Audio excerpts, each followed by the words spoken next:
अस्सलाम वालेकुम viewers, hope you are doing well. हमने अपनी पिछली वीडियो में बात की थी कि हमारे जनरेशन में डिप्रेशन की असल वजह क्या है और हम इसको किस तरह दूर कर सकते हैं। हमने दो इम्पॉर्टेंट फैक्टर्स की बात की थी और आज की इस वीडियो में मैं आपसे वो अगले 3 इम्पॉर्टेंट फैक्टर्स डिस्कस करूंगी जो कि डिप्रेशन से निजात हासिल करने में हमारी मदद कर सकते हैं। सबको पता है कि सनलाइट हमारी बॉडी के लिए कितना इम्पोर्टेंट है। सनलाइट हमें विटामिन डी देता है जो कि हमारी बोन्स, मसल्स और हमारे इम्यूनिटी सिस्टम के लिए बहुत ज़्यादा इम्पोर्टेंट है। इसके अलावा विटामिन डी की डेफिशिएंसी हमें बहुत ज़्यादा बुरे अमराज की तरफ लेके जाती है, यानी कैंसर, डायबिटीज़ और मुख्तलिफ ज़हनी बीमारियाँ। अनफॉर्चुनेटली आजकल 40% लोगों में विटामिन डी की डेफिशिएंसी पाई जाती है और उसकी सबसे बड़ी वजह यह है कि हम ज़्यादातर वक्त इंडोर्स स्पेंड करते हैं, यानी हम अपना वक्त घर के अंदर स्पेंड करते हैं, जिसकी वजह से हम डायरेक्ट सनलाइट से एक्सपोज नहीं होते। देखिए, सनलाइट बहुत तेज होती है और ये हमें घर बैठे नहीं मिल सकती। जब हम बाहर निकलते हैं और डायरेक्ट सनलाइट से एक्सपोज होते हैं तो ये हमारी इंटरनल बॉडी क्लॉक, यानी हमारे बॉडी का जो टाइम टेबल होता है, हमारे बॉडी का जो निज़ाम होता है, उसको एडजस्ट करती है, उसको रेगुलेट करती है। ये हमारे हार्मोन्स को, हमारे एनर्जी लेवल को और हमारे स्लीप पैटर्न को प्रॉपर करती है। यानी अगर आप बाहर जा रहे हैं तो आपकी बॉडी का निज़ाम एडजस्ट हो रहा है, आपके हार्मोन्स का लेवल, आपके एनर्जी का लेवल और आपका स्लीप पैटर्न एडजस्ट हो रहा है। इसी तरह अगर आप कमरे में बिल्कुल बंद हैं, जहाँ ना रोशनी आ रही है, ना दिन का पता है, ना रात का पता है, तो आपका ये बैलेंस, ये इंटरनल क्लॉक बिल्कुल मेल्ट हो जाएगा, बर्बाद हो जाएगा।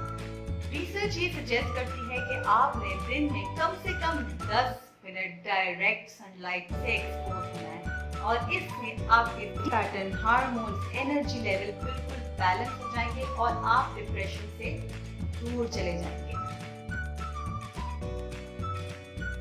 रूमिनेटिव एक्टिविटीज, यानी बहुत ज्यादा सोचना, बेजा सोचना अपने माजी के बारे में, उन चीजों के बारे में जिसके बारे में आप कुछ नहीं कर सकते, आपको डिप्रेशन की तरफ लेके जाती है।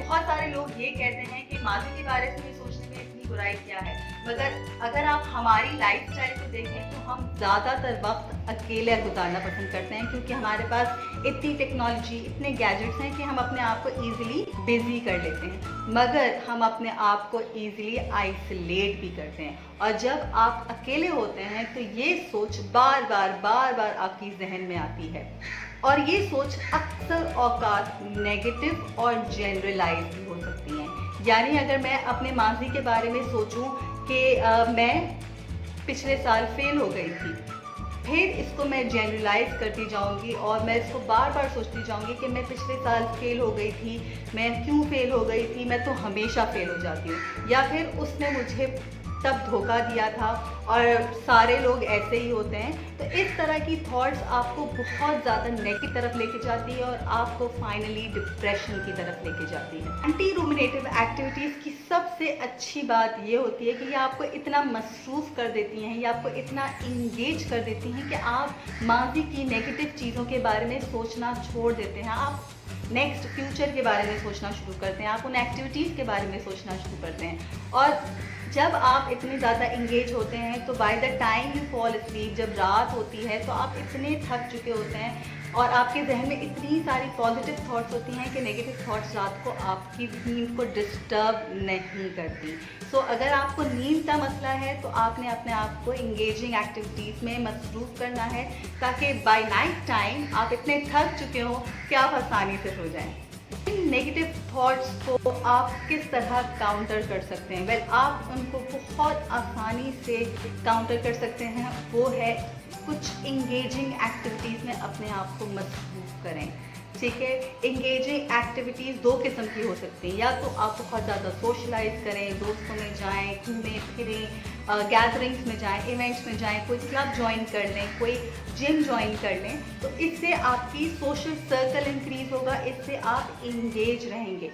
दूसरा एंटी रूमिनेटिव एक्टिविटी का मैं आपको बताऊं तो वो सोलो होती है, यानी आप घर में ही बैठे हुए हैं मगर आपने अपने आप को इतना इंगेज कर लिया, यानी आपने कोई कुकिंग रेसिपी न्यू ट्राई कर लिया, आपने उसको हॉबी बना लिया, आपने आर्ट्स में, पेंटिंग में, ड्राइंग में, किसी कलेक्शन में जमा करने में आपने अपने आप को इतना मसरूफ़ कर लिया कि आप नेगेटिव थॉट से दूर दूर दूर बहुत दूर हो गए।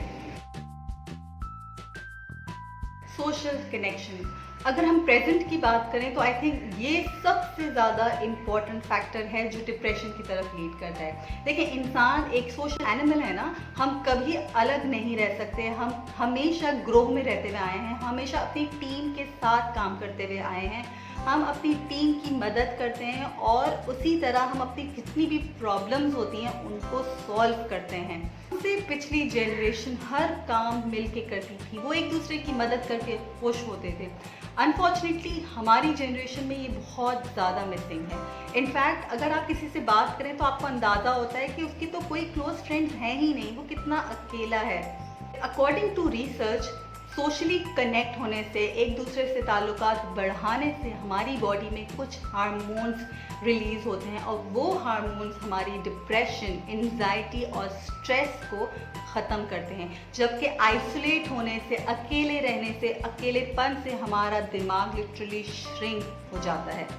मेरा ख्याल है कि हमारी जनरेशन में ये कनेक्शन इसलिए बहुत कम है क्योंकि हम फेस टू फेस बहुत कम टाइम स्पेंड करते हैं। हम ज़्यादातर कम्युनिकेशन ऑनलाइन कर रहे होते हैं अपने फ्रेंड से, या तो फिर हम सोशल मीडिया पे रैंडम लोगों से बात कर रहे होते हैं, जिसकी वजह से हमारे पास फेस टू फेस बात करने का टाइम ही नहीं होता।